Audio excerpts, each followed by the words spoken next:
வீட்டில் ஃப்ரூட்ஸ் எல்லாம் வாங்கிட்டு வந்து வச்சுருந்தாங்க. அதில் இந்த அன்னாசி பழத்தை கண்டுக்கவே இல்லை. பொங்கலுக்கு அறுபடை ட்ரிப் போயிட்டோமா, அதுக்கப்புறம் வந்து இந்த அன்னாசி பழத்தை பார்த்தா நல்லா தான் இருந்தது. மேலே பைனாப்பிள் ரோஸ்ட் பண்ணிடலாம் அப்படி சொல்லிட்டு எடுத்து வச்சிட்டேன். அதுக்கப்புறம் ஃப்ரிட்ஜில் என்ன காய்கறி இருக்குன்னு பார்த்தா கேரட், பீன்ஸ் எல்லாமே இருந்தது. உருளைக்கிழங்கும் இருந்தது. சரி ஓகே, வெஜிடபிள் பிரியாணி பண்ணிடலான்னு சொல்லிட்டு எல்லாத்தையும் கடகடன்னு கட் பண்ணிட்டேன்.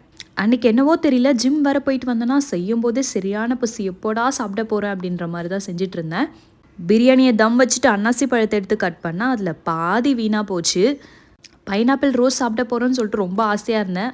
சரி ஓகே, என்ன பண்ணுறது அப்படின்னு சொல்லிட்டு மிச்ச பாதி நல்லா தானே இருந்தது, அதை அப்படியே நான் பைனாப்பிள் கேசரி பண்ணலாம் அப்படின்னு சொல்லிட்டு கட் பண்ணி எடுத்துக்கிட்டேன். ரவையை நெய்யில் வறுத்துக்கிட்டு அதுக்கப்புறம் இந்த பைனாப்பிளில் அரைச்சி ஊற்றி பாதியை கட் பண்ணி போட்டு செஞ்சேன். நல்லா தான் இருந்தது. லைட்டாக புளிப்பு மட்டும் தட்டுச்சு, ஏன்னு தெரியல. பைனாப்பிள் மேபி ஏதோ வேலையை காட்டுருச்சு போல்.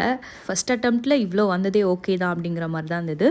நான் சமைக்கும் போது யூனிட்டில் அம்மா கொஞ்சம் ஒர்க் இருந்தது. அதுக்கப்புறம் மாடியை போயிட்டு க்ளீன் பண்ணிட்டு இருந்தாங்க. வந்ததே எல்லோரும் உட்காந்து சாப்பிட்டோம்.